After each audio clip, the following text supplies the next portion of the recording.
Hello, good evening, जय माता दी। नीरू के व्लॉग में मेरी यूट्यूब वाली फैमिली का दिल से वेलकम है। तो सबसे पहले आप लोगों को थैंक यू सो मच, हाथ जोड़ के थैंक यू आप लोगों का कि आप लोग मेरा सपोर्ट कर रहे हो, इसलिए थैंक यू सो मच।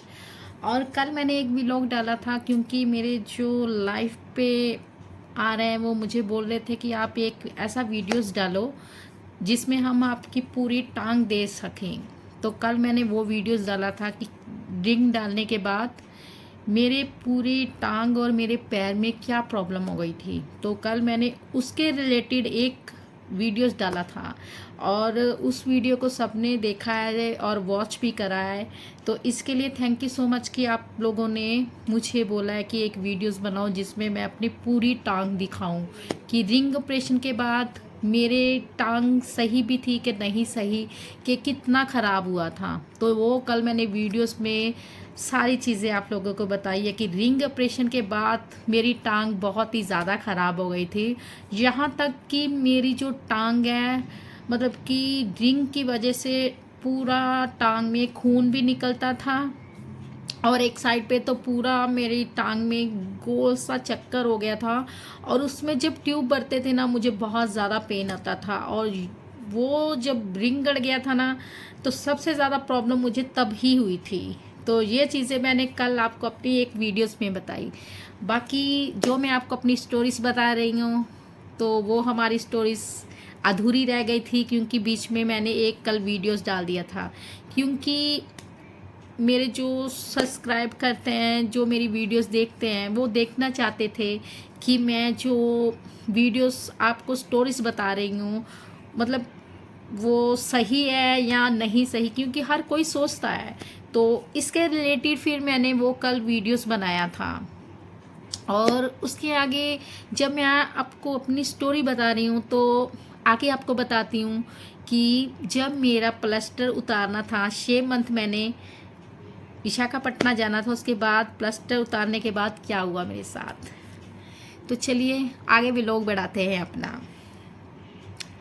तो फिर 6 मंथ के बाद हमने जाना था दोबारा विशाखापट्टनम, मैं और मम्मी, क्योंकि हर टाइम मैं और मम्मी ही जाते थे। और और कोई हमारे साथ नहीं जा पाता था क्योंकि घर में काम भी होता था। और अगर सभी मतलब घर वाले चले जाएं तो फिर प्रॉब्लम भी हो जाती है। और इसलिए मैं और मम्मी अकेले जाते थे 3 दिन का रास्ता तय करके।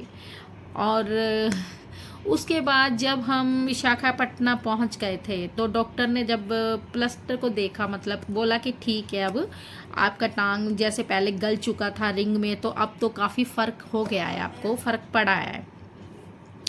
उसके बाद मतलब रिंग जब उन्होंने प्लास्टर मेरा उतारना था ना, तो मतलब कि 1 हफ्ते बाद उतारना था, क्योंकि वो देखना चाहते थे कि प्लास्टर में मैं कैसे चलूँगी। और प्लास्टर में मैं थोड़ा सा हाथ छोड़ के भी चल रही थी और डॉक्टर को दिखाया भी था मैंने, प्लास्टर में हाथ छोड़ के चल रही हूँ।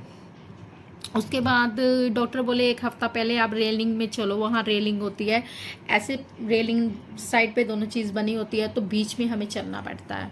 तो फिर 1 हफ्ता मैं रेलिंग में चली थी और मुझे लगा था कि मैं शायद प्रॉपर से चल पाऊँ, क्योंकि प्लास्टर में मैं चल भी रही थी और सभी बोल रहे थे कि शायद मैं चल पाऊँ। तो उसके बाद हफ्ते बाद मेरा प्लास्टर उतरना था। तो प्लास्टर उतारा तो भी बहुत दर्द होता है, इसको काटना पड़ता है, मुझे नहीं पता था फ़िलहाल। तो जब उन्होंने मेरा प्लास्टर काटा ना, तो उसमें जब मेरी टांग ऐसे करके बाहर निकाली, तो वो ऐसे ऐसे ऐसे ऐसे ऐसे काँप रही थी मेरी टांग, ऐसे ऐसे। और मैं डर गई, मैंने कहा ये क्या हो गया, मतलब मैं पूछ रही थी, ऐसे ऐसे मेरी टांग काँपती जा रही थी, काँपती जा रही थी बहुत ही ज़्यादा। और फिर जिसने प्लस्तर उतारा था मेरा, तो वो बोला कि डरने वाली कोई बात नहीं है, ये 6 मंथ मतलब कि आपकी जो टांग है ना, इसमें बंद रही है, उसको हवा नहीं मिली है। तो एकदम से हमने इसको खोला है, तो इसलिए हवा लगी है और ये ऐसे ऐसे कर रही है। तो पेन भी बहुत होता था क्योंकि टांके खुलने वाले थे, टांके नहीं खुले थे मेरे। उसके बाद जब प्लास्टर हमारा खुल गया, तो फिर उन्होंने बोला कि इसको ना अच्छे से गर्म पानी लेके इसको पूरा टांग साफ़ कर लो, क्योंकि 6 मंथ में बिल्कुल भी अंदर से साफ़ नहीं करी थी टांग मैंने। तो उसने बोला कि गर्म पानी से अच्छे से आप अगर साफ़ करोगे ना इसको, तो मतलब कि आपको थोड़ा सा मूवमेंट होगा थोड़ा आपको पता चलेगा, मतलब कि आपको कितना फ़र्क पड़ा है या कितना नहीं।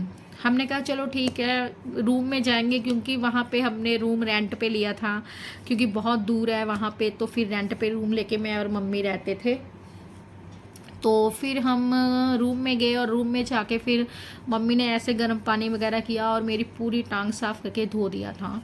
और फिर उसके बाद डॉक्टर के पास गए दिखाने, तो डॉक्टर ने बोला कि ऐसे करो, अब हाथ छोड़ के तुम चल के बताओ। तो जब मैं मतलब कि डॉक्टर को हाथ छोड़ के चलने की कोशिश कर रही थी, मगर मेरे से चला नहीं गया, और मैं डॉक्टर को बोली कि मेरे से बिल्कुल नहीं चला जा रहा। तो डॉक्टर बोला कि आप प्लास्टर में अच्छे से चल रहे थे। मैंने कहा प्लास्टर में चल रही थी क्योंकि मेरे घुटने में वेट लग रहा था।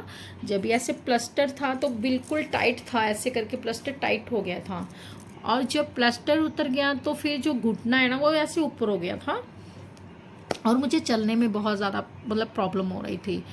और उसके बाद डॉक्टर ने बोला देखो कि आप ना घुटने को अच्छे से मोड़ लो, अगर आपका घुटना अच्छे से मुड़ जाएगा तो फिर आप अच्छे से चलोगे, यानी वेट आ जाएगा। पर क्या करें, मेरे घुटने में बिल्कुल भी वेट नहीं है। कोशिश भी बहुत की है पर मेरे घुटने में वेट बिल्कुल नहीं आया। और कल जो मैंने वीडियोस बनाया था उसमें मैंने आपको पूरा अपना घुटना ऐसे फोल्ड करके दिखाया था, मगर अभी भी मेरा घुटना ना ऐसे है, मतलब ऐसे फोल्ड पूरा नहीं हुआ है। तो पूरा घुटना अगर मेरा मुड़ जाता, शायद मुड़ जाता तो वेट आ जाता तो शायद मैं चल भी पाती, ये भी हो सकता था। पर पूरा घुटना भी नहीं मुड़ा। और फिर हम भी थोड़ा मतलब मैं उदास हो गई कि ऑपरेशन भी हो गया, रिंग भी मेरे टांग में पूरा हमने सब कुछ कर लिया है, मगर फिर भी फ़र्क नहीं पड़ा है। तो डॉक्टर मतलब वही बोलते रहे कि आप जब तक इसको नहीं मोड़ोगे ना तो तब तक आपका मतलब कि वेट नहीं आएगा। और मतलब कि घुटना मोड़ना बहुत ही ज़्यादा मुश्किल है, प्लास्टर में घुटना मोड़ना, क्योंकि 6 मंथ को मतलब ऐसे बिल्कुल प्लास्टर लगा होगा तो ऐसे सीधा ही रहेगा, वो ऐसे नहीं होगा। जैसे जैसे मैं ऐसे ऐसे ऐसे करेंगी ना बहुत ज़्यादा पेन होता है, इतना पेन होता है ना बहुत ही ज़्यादा। और फिर भी मतलब मैंने कोशिश करी थी, कोशिश करती रही मैं, क्योंकि एक्सरसाइज हम करते थे तो रोज़ रोज़ थोड़ा थोड़ा थोड़ा थोड़ा मोड़ती रहती थी कि किसी तरह ना मेरा घुटना मुड़ जाए और वेट आ जाए। और शायद जो मैं कल वीडियो बताई है आपको उसमें भी अभी तक मेरा घुटना ऐसे है, ऐसे ऊपर है, मतलब बिल्कुल स्लिम नहीं हुआ है। जैसे कि ये पूरे दोनों मेरे पैर ऐसे स्लिम होते ना, ऐसे घुटना बिल्कुल स्लिम नहीं है, वो थोड़ा सा ऊपर उठा हुआ है। तो उसकी वजह से भी नहीं चल पाई मैं। तो अभी तक बस वही चीज़ें संघर्ष कर रही हूँ कि शायद कभी वेट आ जाए और मैं चलने लगूँ। और उसके बाद कोशिश करते करते करते फिर मतलब हाथ छोड़ के मैं नहीं चल पाई, मैं बिल्कुल भी नहीं चल पाई। और फिर डॉक्टर ने बोला कि जब तक आप मतलब कि आपका घुटना नहीं मुड़ेगा तब तक तो आप नहीं चलोगे। तो फिर उसके बाद मैंने शूज़ बना लिया था, मेरी मम्मी ने मुझे शूज़ बना दिया था। और शूज़ में मैं उसमें भी थोड़ा सा मतलब जैसे थोड़ा सा सहारा मम्मी का हाथ पकड़ लिया या फिर किसी का भी, तो उससे मैं अच्छे से चल लेती थी, शूज़ से मैं अच्छे से चल लेती थी। मगर वो भी इतनी ज़्यादा प्रैक्टिस नहीं हो पाई, क्योंकि उसके बाद मतलब मेरी शादी का थोड़ा सा हो गया कि मतलब कि शादी होने को मेरा हो गया था। तो सभी बोले कि पहले अभी शादी होगी, उसके बाद जो भी करना है, जो भी देखना है, चलना है, वो सब बाद में आप देख लेना। और फिर मेरी शादी पक्की हो गई थी।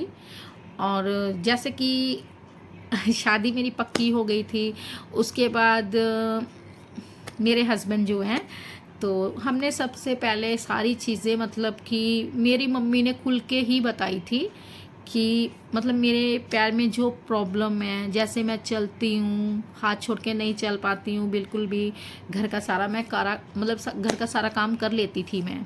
तो मम्मी ने फिर मेरे हस्बैंड से बोला अगर आपको शादी करनी है तो मैं आपको सबसे पहले यही चीज़ें बोलूँगी कि ये बिल्कुल चलती नहीं है, ये वॉकर के साथ चलती है, और हाथ छोड़ के ये बिल्कुल नहीं चल पाएगी। क्योंकि बाद में मैं ये नहीं चाहूँगी कि मेरी बेटी को उठ के कोई बात बोले कि तू चल नहीं रही थी, आप लोगों ने हमसे कुछ बातें छुपाई है, ऐसे वैसे मतलब चीज़ें मम्मी ने ये सब मेरे हस्बैंड को बोल दी थी। और उसके बाद फिर मेरे हस्बैंड ने जब मुझे देखा तो उन्होंने बोला कि मुझे यहाँ पे ही शादी करनी है, जैसे भी लड़की है, चाहे वो चलती है चाहे वो नहीं चलती है। तो फिर उन्होंने मुझे देखा और उन्होंने उसी टाइम ही मुझे पसंद कर लिया। और उसके बाद फिर शादी हुई, कैसी हुई, क्या हुआ, सब कुछ बताऊंगी मैं आपको अपने अगले व्लॉग में। और मेरा व्लॉग देखने के लिए मेरी वीडियोस को लाइक, कमेंट, शेयर और सब्सक्राइब ज़रूर कीजिएगा। तो आपको बताऊंगी फिर मेरे हस्बैंड ने जब मुझे पसंद किया उसके बाद हमारी क्या बात हुई, क्या मैंने उनसे पूछा, क्या उन्होंने मेरे से पूछा, ये चीज़ें मैं आपको कल बताऊंगी अपने अगले व्लॉग में। तो अपना सपोर्ट देते रहिएगा और मेरी वीडियोस प्लीज़ देखते रहिएगा और आगे शेयर करते रहिएगा। तो कल मिलेंगे अपने अगले व्लॉग में। Bye bye friends, bye.